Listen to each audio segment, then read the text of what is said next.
Welcome back, everyone. Ready for another deep dive with Saadi? Always fascinating to explore his work, so yeah, let's dive in. We're on episode 12 of 50, focusing on Saadi of Shiraz again. And, well, a little reminder, we're working with translations of Dr. Dinani and Dr. Larijani from the Marfat recordings. Right, so as always, we're trying our best to bring their insights to you, but some of the subtleties of the original Persian might get a little, lost in translation. Exactly. We apologize for any discrepancies, of course. Always do our best, though. Absolutely. And today, I want to jump into something Saadi brings up that really struck me. This idea that nature itself, actually possesses intelligence. Yeah, that's one of those concepts that can sound a bit out there at first. Right, like how can a tree or the wind be intelligent? But Saadi really leans into it. In the Gulistan, he says, the wind, the cloud, the earth, all obey his command. Would it be fair for you not to obey? He makes it sound like nature's in this perfectly synchronized dance, each element playing its part flawlessly. It's like he was tapping into something we're only starting to grasp now with, modern science, the interconnectedness, the complexity of the ecosystem. But for Saadi, centuries ago, this obedience he talks about wasn't about blind submission, more like aligning yourself consciously with a greater force. So recognizing a divine order in things, not just following rules blindly, but understanding the why behind them. Exactly. It's like, have you ever seen a beautifully crafted watch? Oh, yeah, sure. You don't just look at all the gears and think, oh, neat. You appreciate the skill, the intelligence it took to design it. It's the mind behind the mechanics. Right. And Dr. Dinani shared this really great story that captures this idea of conscious alignment perfectly. It's about a Sufi master who faces all these misfortunes, loss of his home, possessions, even family. Wow, that's terrible. It is, but each time something bad happens, his response is, thank God. Thank God. That's an interesting reaction, to put it mildly. Yeah, but he explains that he's grateful because these hardships, they're actually chances for him to grow spiritually. He sees the intelligence behind it all, even when it's painful, recognizes that even tough experiences can serve a purpose. This reminds me of how much Saadi talks about gratitude.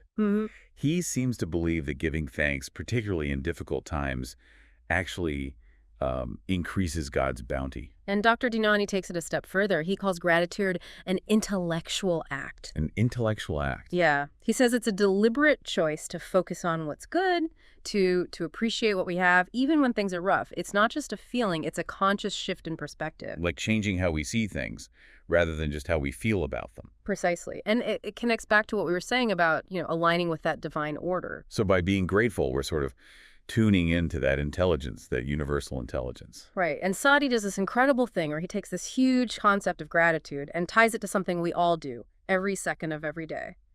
Breathing. He writes, every breath we take sustains life. When it leaves us, it brings joy to the spirit.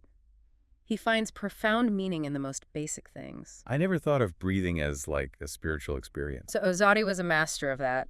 He's highlighting the inhale and exhale as a metaphor, taking in all the good things, air, nourishment, beauty, and then releasing what we don't need, what holds us back, the negativity.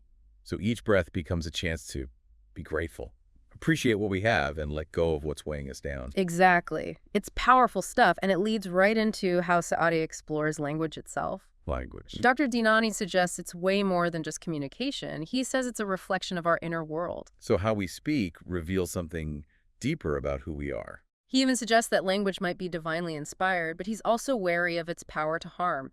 He tells the story about a king who, he misused his words, led to a lot of chaos and destruction. It's true. Words can have a huge impact. They can hurt. They can divide.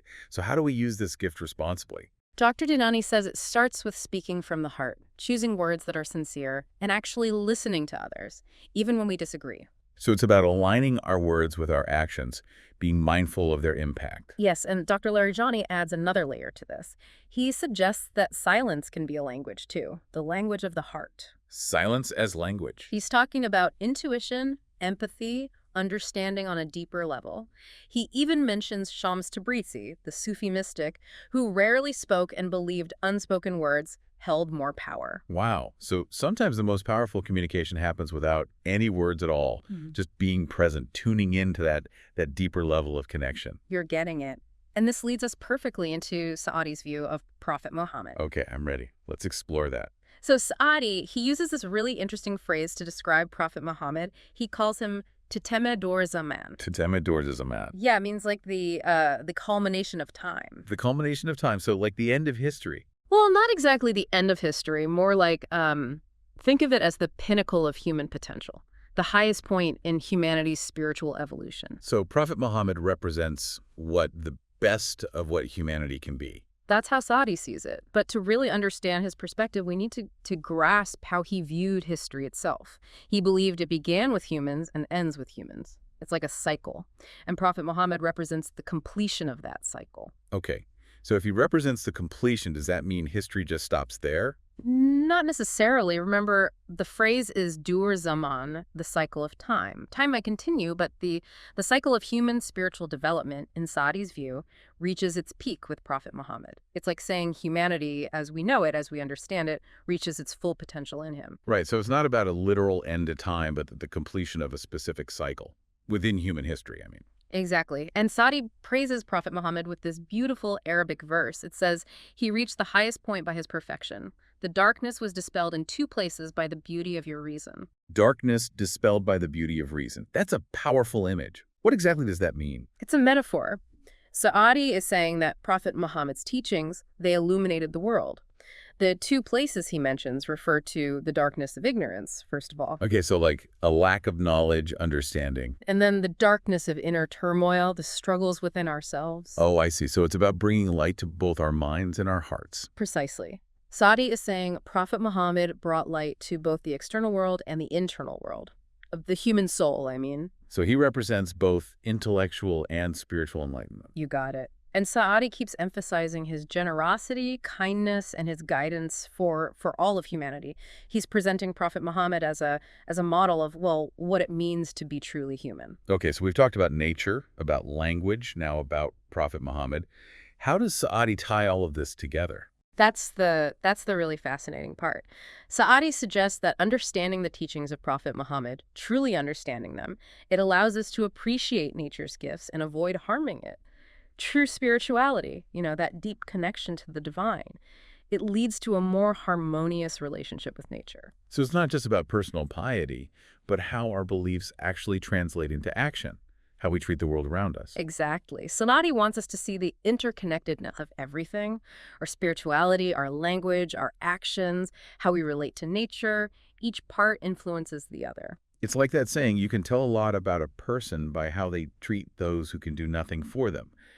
Except in this case, it's how we treat nature, even though it can't, speak for itself. That's a great analogy. And Saadi seems to suggest that if we truly grasped the wisdom of Prophet Muhammad, we would treat nature with the same respect and care as we would another human being, because ultimately we're all part of the same divine creation. That's a beautiful thought. It makes me think about, all the talk about protecting the environment. It's not just about saving the planet for future generations. It's about recognizing that nature itself has value. Its own intelligence, its beauty, the way it's all interconnected with everything. Exactly. Saadi is saying that our relationship with nature, it reflects our spiritual understanding.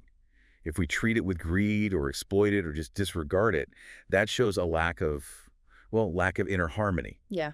But if we approach nature with respect, with gratitude, with a sense of responsibility, that shows a deeper connection to something bigger than ourselves. It's like Saadi is saying our treatment of nature is a mirror to our souls. That's deep. And it brings us back to Saadi's focus on finding meaning in the everyday, right? If we can see the divine reflected in everything, every breath, every word, every element of nature, then our lives become so much richer, so much more meaningful, full of wonder. So maybe it's about shifting our perspective, seeing the extraordinary in the ordinary. And maybe that shift can help us build a better relationship with ourselves, with each other, and with the planet we all share. It makes you think about how, in our modern world, we've kind of lost that sense of wonder.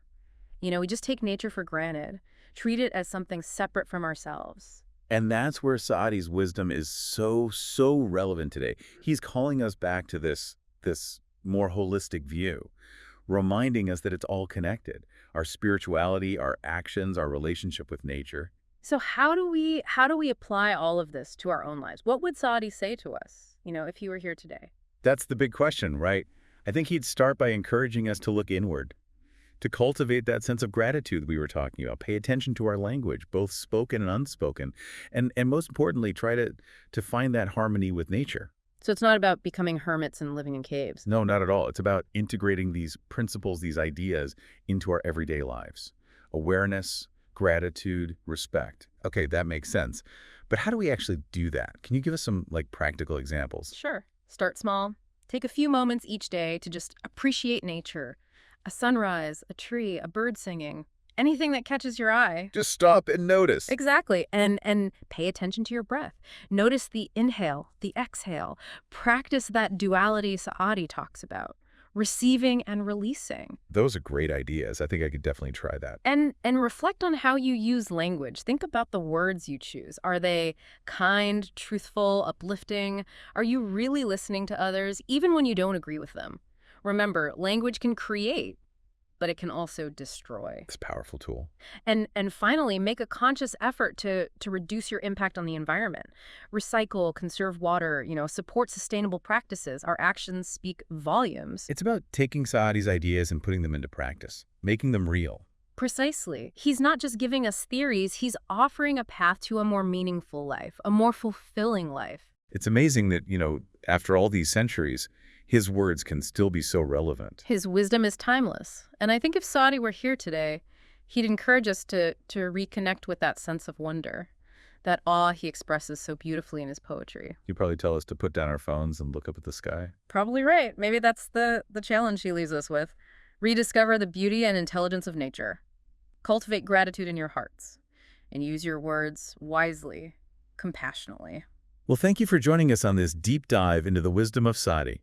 We hope you'll join us again for episode 13, where we'll continue exploring his remarkable insights. Until then, may you find beauty in the everyday, and may your words and actions reflect that divine harmony that Saadi speaks of so eloquently.